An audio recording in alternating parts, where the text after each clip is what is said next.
এখানে গল্প নয়, ঘটনা শোনানো হয়। সুজনস স্টোরিতে সবাইকে স্বাগতম। অন্যান্য দিনের তুলনায় আজকেও একটা মজার গল্প নিয়ে আপনাদের সামনে হাজির হয়েছি। আশা করি গল্পটি অনেক ভালো লাগবে এবং নতুন নতুন গল্প পেতে আমার চ্যানেলটিকে সাবস্ক্রাইব করতে হবে। চলুন কথা না বাড়িয়ে গল্পটা শুরু করা যাক। আমার এবারের ঘটনা 2006 সালের। সবেমাত্র ইউনিভার্সিটিতে ভর্তি হয়েছি।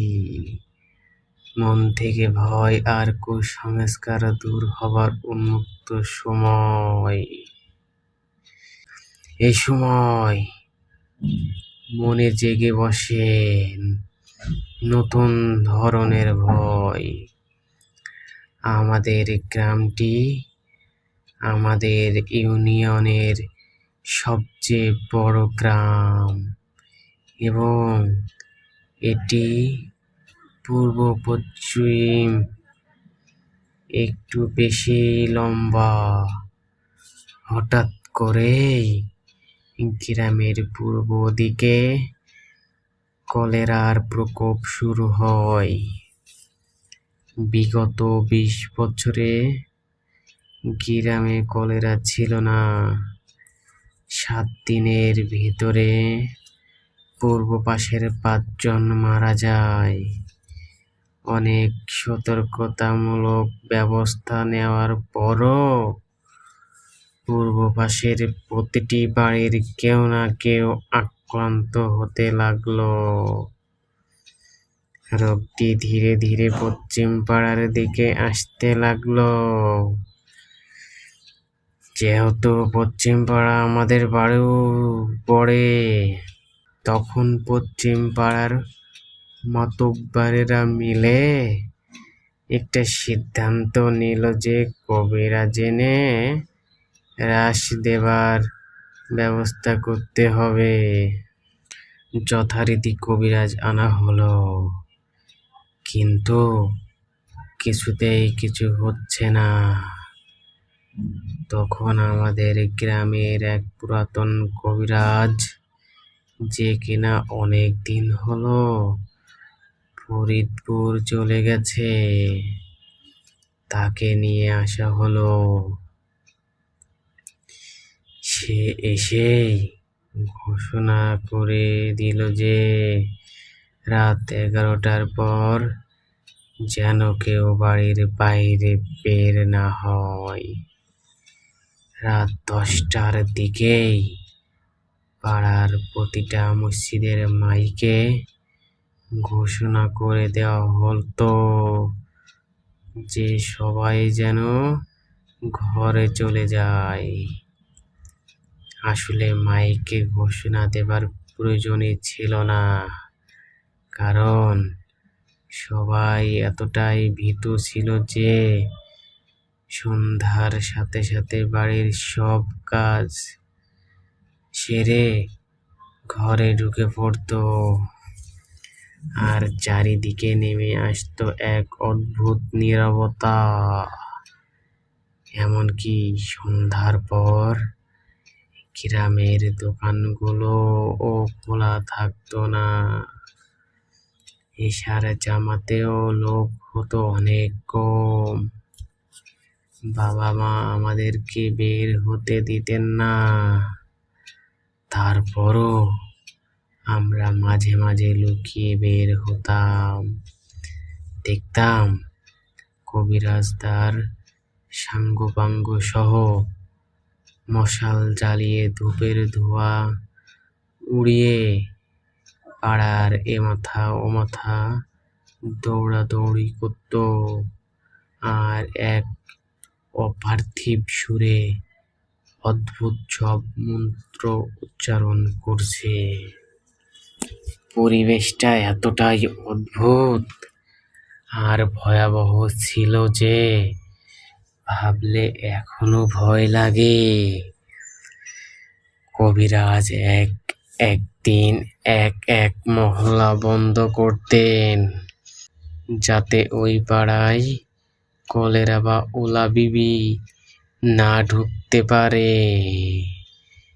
এভাবে পাড়ার প্রায় সবগুলো মহল্লা বন্ধ করা হলো। এরই মাঝে এক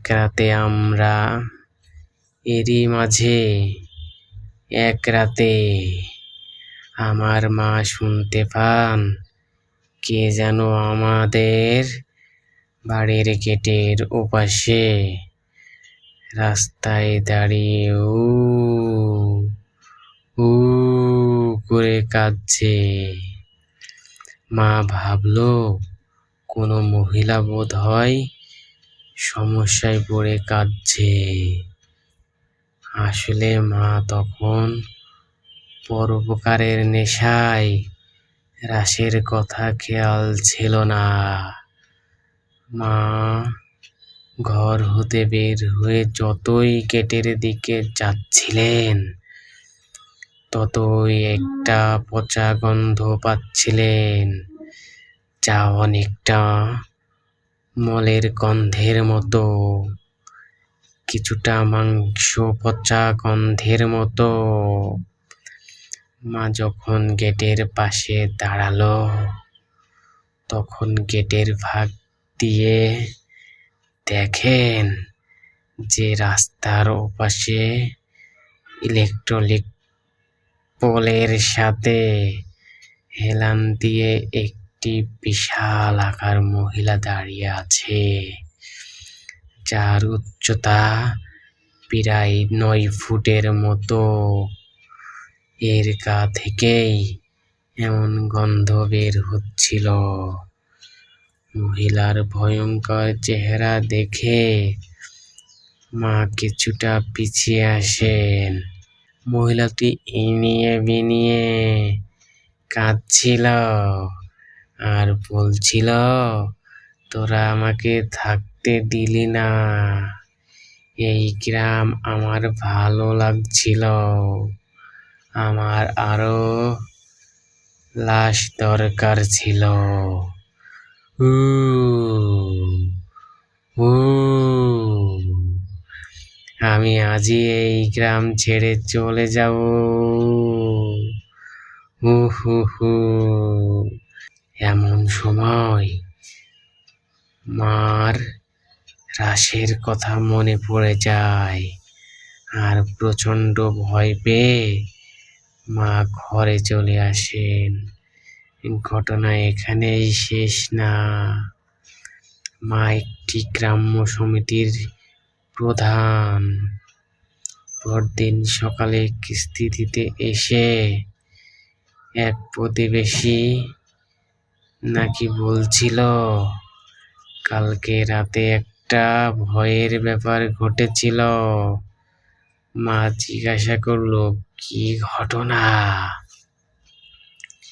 তখন তিনি বললেন যে কাল রাতে ক্ষেত থেকে আসার সময় 2 গ্রাম আগেই তাদের নৌকার তেল ফুরিয়ে যায়। তাই 15 জন লেবারের 9 জনই পাশের গ্রামে নেমে যায়। তিনি যেহেতু নৌকার মালিক, তাই তিনি সহ আরো 3 জন মিলে লগি মেরে মেরে নৌকাটা বাড়ির দিকে নিয়ে আসছিলেন।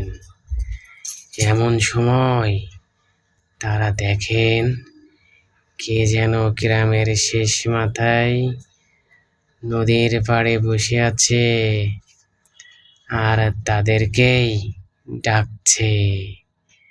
তারা ভাবলো কোনো মহিলা হয়তো বিপদে পড়েছে, তাই সাহায্য করার জন্য তাদের নৌকা পাড়ে ভিড়ান। এমন সময় তাদের নাকেও পচা গন্ধটা লাগে।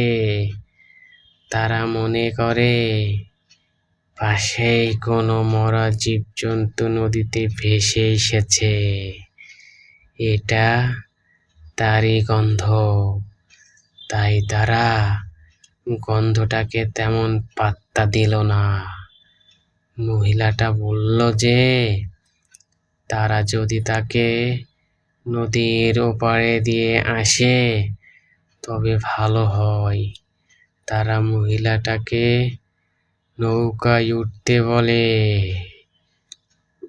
নৌকা যখন মাঝ নদীতে, তখন দুর্গন্ধটা প্রকট আকার ধারণ করে। তারা বুঝতে পারে গন্ধটা মহিলার গা থেকে আসছে। তারপরও তারা যখন মহিলার দিকে তাকাতে যায়, তখন মহিলা বলে, কেউ আমার দিকে তাকাবি না, তাকালে ক্ষতি করে দিব ভাত। তাই ভয়ে ভয়ে তারা মাথা নিচু করে ফেলে। ওপারে নামিয়ে দেবার পর মহিলা বলে, তোরা আমার উপকার করছিস, তাই তোদের ক্ষতি করলাম না। এটা বলেই মহিলা হাঁটতে থাকে। এরপর হতে গ্রামের কেউ আর কলেরার আক্রান্ত হয়নি। মূল ঘটনা এখানেই শেষ। তবে এই ঘটনার 4 দিন পর রবিবার ওই কবিরাজ মারা যান। আশা করি ঘটনাটি আপনাদের ভালো লেগেছে।